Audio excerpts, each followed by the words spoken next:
Recording is on.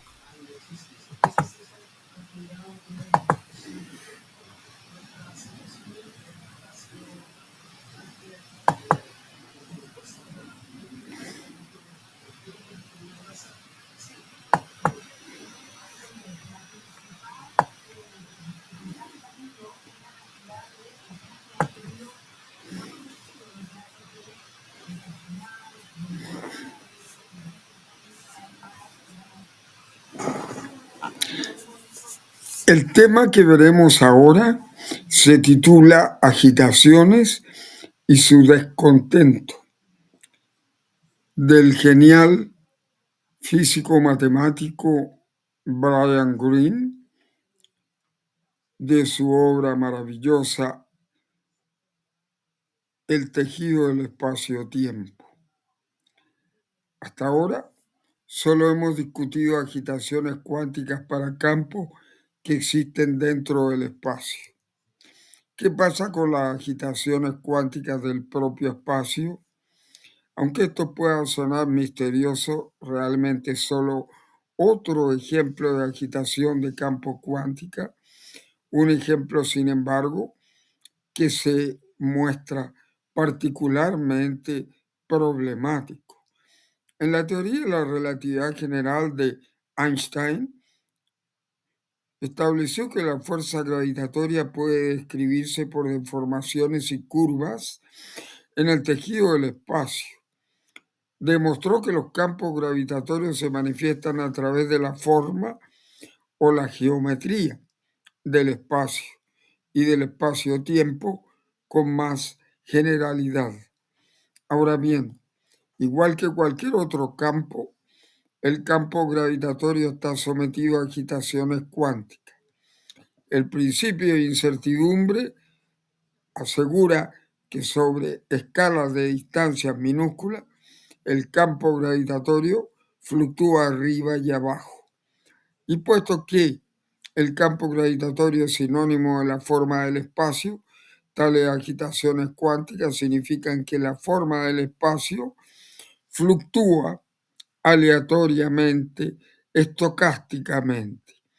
Una vez más, como sucede con los ejemplos de incertidumbre cuántica en escalas de distancias cotidianas, las agitaciones son demasiado pequeñas para sentirse directamente y el entorno circundante parece liso, plácido y predecible. Pero cuanto más pequeña es la escala de la observación, más grande es la incertidumbre y más tumultuosa se hacen las fluctuaciones cuánticas. Esto se ilustra si uno lo representa en una figura que muestra amplificaciones sucesivas del espacio que revelan que por debajo de la longitud de Planck, 10⁻⁻35 metros, el espacio se hace irreconociblemente tumultuoso debido a las agitaciones cuánticas. Estas son lentes de aumento imaginarias, cada una de las cuales amplifican en 10 millones a 100 millones de veces. El nivel más bajo de la figura muestra las ondulaciones cuánticas del espacio en la escala familiar y como se puede ver no hay nada que ver. Las ondulaciones son inobservablemente pequeñas, de modo que el espacio parece tranquilo y plano. Pero cuando seguimos ampliando sucesivamente la región, vemos que las ondulaciones del espacio se hacen cada vez más frenéticas.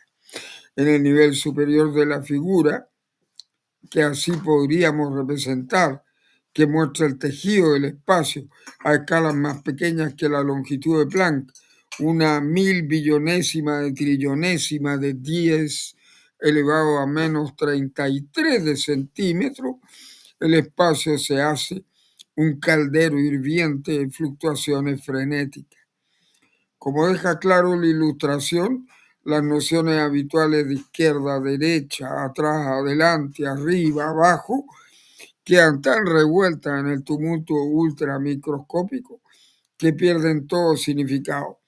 Incluso la noción habitual de antes y después, que hemos estado ilustrando por rebanadas secuenciales en la barra del espacio-tiempo, en la evolución cosmológica del universo, pierde significado por las fluctuaciones cuánticas en escalas de tiempo más cortas que el tiempo de Planck. Aproximadamente una 10 millonésima de trillonésima de trillonésima 10 elevado a menos 43 segundos, que es aproximadamente el tiempo que tarda la luz en recorrer una longitud de Planck. Como una fotografía borrosa, las ondulaciones salvajes de la figura hacen imposible distinguir inequívocamente una rebanada temporal de otra, cuando el intervalo temporal entre ellas se hace más corto que el tiempo de Planck. El resultado es que en escalas más cortas que la distancia y duraciones de Planck, la incertidumbre cuántica del principio de Werner Heisenberg hace el tejido del cosmos tan retorcido y distorsionado que los conceptos habituales de espacio y tiempo ya no son aplicables. Este es un principio clave en física y un principio que encontramos repetidamente incluso en contextos mucho más prosaicos. Tomemos un vaso de agua. Describir el agua como un líquido suave y uniforme es a la vez útil y relevante en escalas cotidianas, pero es una aproximación que se viene abajo si analizamos el agua con precisión submicroscópica. A escalas minúsculas, la imagen suave da paso a un marco completamente diferente de moléculas y átomos ampliamente separados. Análogamente, esta figuración descrita muestra que la idea de Albert Einstein de un espacio geométrico y un tiempo uniforme y suavemente curvado, aunque poderosa y precisa para describir el universo a grandes escalas, se viene abajo si analizamos el universo a escalas de tiempo y distancia extraordinariamente cortas.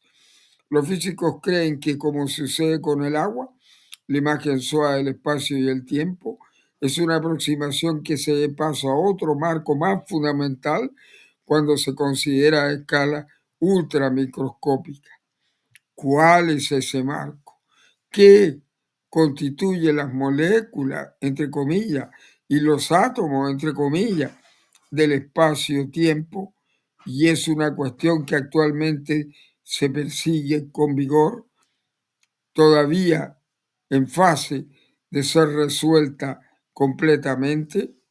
Incluso así, lo que queda absolutamente claro es que en escalas minúsculas del carácter suave del espacio y del tiempo, imaginado por la relatividad general, se da de bruces con el carácter frenético y agitado de la mecánica cuántica. El principio central de la relatividad general de Einstein, que espacio y tiempo tienen una forma geométrica que se curva suavemente, se da de bruces con el principio central de la mecánica cuántica, el principio de incertidumbre de Werner Heisenberg, que implica un ambiente salvaje, tumultuoso, turbulento, en las escalas más minúsculas del microcosmos, de la naturaleza. El choque violento entre las ideas centrales de la relatividad general y la mecánica cuántica ha hecho de la fusión de las dos teorías uno de los desafíos más difíciles con que los físicos han tropezado durante los últimos 80 años. En la práctica, la incompatibilidad entre la relatividad general y la mecánica cuántica se manifiesta de una forma muy concreta. Si usted utiliza las ecuaciones combinadas de la relatividad general y la mecánica cuántica, casi siempre da una respuesta. Y el resultado es un infinito. Y ese es un problema. Es absurdo. Los experimentadores nunca miden una cantidad infinita de nada. Los botones de los aparatos nunca giran hasta el infinito. Los metros nunca llegan al infinito. Las calculadoras nunca registran infinito. Casi siempre una respuesta infinita carece de significado. Todo lo que nos dice es que las ecuaciones de la relatividad general y de la mecánica cuántica, cuando se fusionan, pierden sentido. Allí encontramos que reconciliar los principios de la relatividad especial, en particular la simetría entre todos los observadores a velocidad constante, con el comportamiento de las partículas entrelazadas, requiere una comprensión más completa del problema de la medida cuántica que la que se ha conseguido hasta ahora. Así fue expuesto en las páginas 159 a 163 de esta obra. Pero esta cuestión no completamente resuelta no da lugar a inconsistencias matemáticas o a ecuaciones que den respuestas absurdas. Por el contrario, las ecuaciones combinadas de la relatividad especial y la de la mecánica cuántica han sido utilizadas para hacer las predicciones confirmadas con más exactitud en la historia de la ciencia. La tensión silenciosa entre relatividad especial y mecánica cuántica apunta a un área que necesita más desarrollo teórico, pero apenas tiene ningún impacto en su poder predictivo combinado. No sucede lo mismo con la unión explosiva entre relatividad general y mecánica cuántica, en la que se pierde todo poder predictivo. No obstante, usted puede seguir preguntando si la incompatibilidad entre relatividad general y mecánica cuántica importa realmente. Ciertamente, las ecuaciones combinadas pueden dar lugar a absurdos, pero cuando necesita realmente utilizarlas juntas, es una pregunta fundamental. Años de observaciones astronómicas han mostrado que la relatividad general describe el macromundo de las estrellas, galaxias e incluso la extensión entera del cosmos con impresionante precisión. Décadas de experimentos han confirmado que la mecánica cuántica hace lo mismo para el micromundo de las moléculas, de los átomos y de las partículas subatómicas. Puesto que cada teoría funciona maravillosamente en su propio dominio, ¿por qué preocuparse de combinarlas? ¿Por qué no mantenerlas separadas? ¿Por qué no utilizar la relatividad general para objetos que son grandes y masivos y la mecánica cuántica para objetos que son minúsculos y ligeros y celebrar la impresionante hazaña de la humanidad que supone el comprender satisfactoriamente un abanico tan amplio de fenómenos físicos? Son preguntas fundamentales. En la práctica, esto es lo que la mayoría de los físicos han hecho desde las primeras décadas del siglo XX, y no hay que negar que ha sido un enfoque bastante fructífero.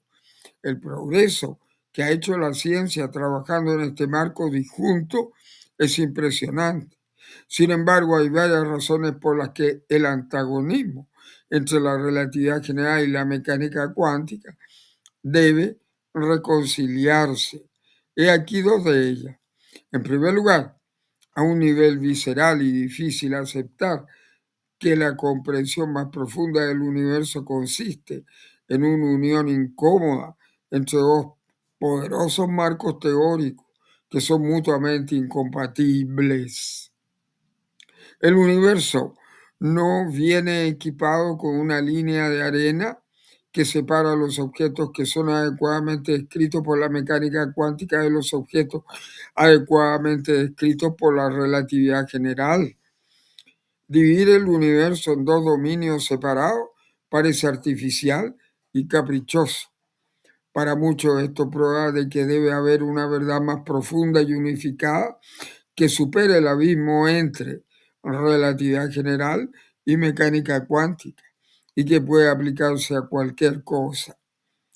Tenemos un universo y por lo tanto muchos creen firmemente que deberíamos tener una teoría. En segundo lugar, aunque la mayoría de los objetos son o grandes y pesados o pequeños y ligeros, y por consiguiente en la práctica pueden describirse utilizando la relatividad general en el macrocosmos y la mecánica cuántica en el microcosmos, esto no es cierto para todos los objetos. Los agujeros negros proporcionan un buen ejemplo.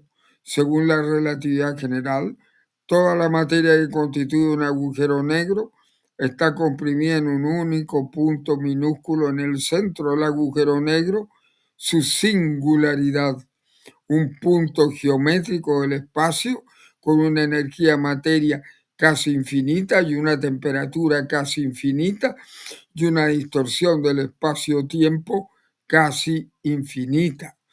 Esto hace el centro de un agujero negro enormemente masivo e increíblemente minúsculo, y con ello cae a ambos lados de la divisoria propuesta.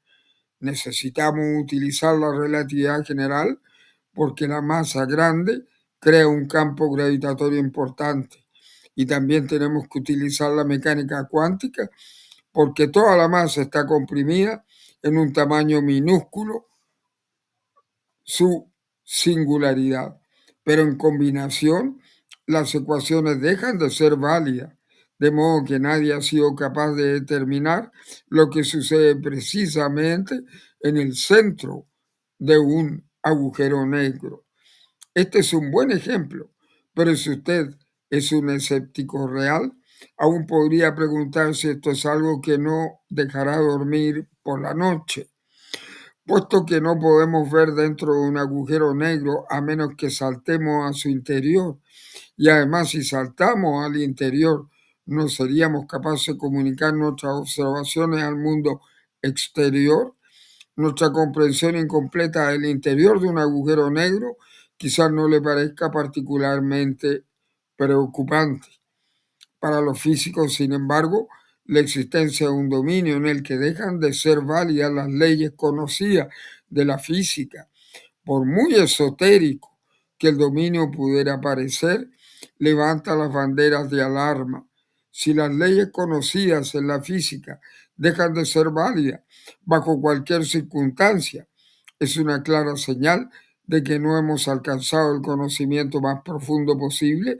Después de todo, el universo funciona. ¿Hasta dónde podemos decir? El universo no se viene abajo. La teoría correcta del universo debería satisfacer como mínimo el mismo estándar.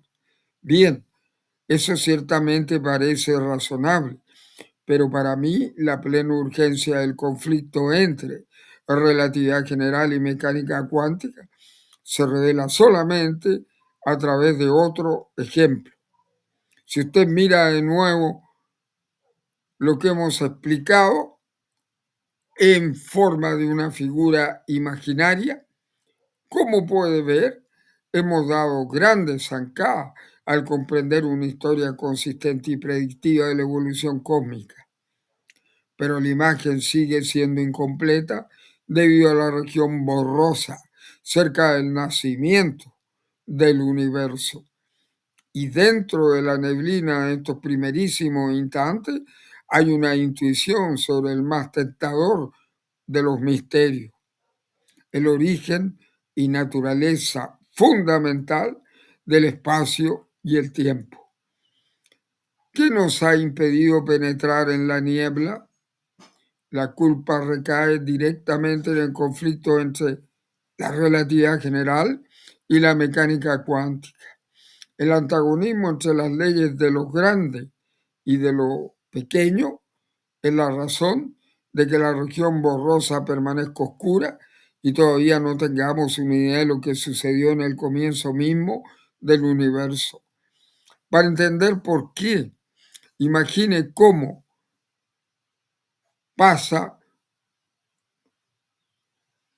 o se pasa usted una película del cosmos en expansión, pero yendo en sentido al revés, hacia el pasado, hacia el Big Bang. Al revés, todo lo que ahora se está apartando se acerca. Y por eso, cuando más atrás vamos en la película, más pequeño, más caliente y más denso se hace el universo. Cuando nos acercamos al instante cero, su singularidad, el universo observable entero está comprimido en un tamaño similar al del Sol o más pequeño, luego más comprimido en el tamaño de la Tierra y luego estrujado hasta el tamaño de una bola de bolos, un guisante, un grano de arena. El universo se contrae cada vez a medida que esta película, pasada al revés, en el que todo el universo conocido tiene un tamaño ahora cercano a la longitud de Planck, de elevado a menos 35 metros, la mil billonésima de trillonésima de centímetro, en la que la relatividad general y la mecánica cuántica se encuentran enfrentadas. En este momento, toda la masa y toda la energía responsable general del universo observable están contenidas en una mota que es menor que una centésima de trillonésima del tamaño de un simple átomo. Así pues, como sucede en el caso del centro de un agujero negro, el universo primitivo cae a ambos lados de la divisoria. La enorme densidad del universo primitivo requiere el uso de la relatividad general. El minúsculo tamaño del universo primitivo requiere el uso de la mecánica cuántica. Pero una vez más, en combinación, las leyes se vienen abajo. El proyector se atranca. La película cósmica se quema y somos incapaces de acceder a los primerísimos instantes del universo. Debido al conflicto entre la relatividad general y la mecánica cuántica, seguimos ignorantes de lo que sucedió en el principio y nos vemos reducidos a dibujar una región borrosa en estas circunstancias. Si queremos entender alguna vez el origen del universo, una de las preguntas más profundas de toda la ciencia, debemos resolver el conflicto entre la relatividad general y la mecánica cuántica. Debemos zanjar las diferencias entre las leyes de lo grande y las leyes de lo pequeño, entre las leyes del macrocosmos y las leyes del microcosmos y fundirlas en una única teoría armoniosa de la naturaleza. El improbable camino a una solución será la próxima temática en esta obra maravillosa, El tejido del espacio-tiempo, del célebre físico matemático Brian Greene. Hasta aquí esta temática.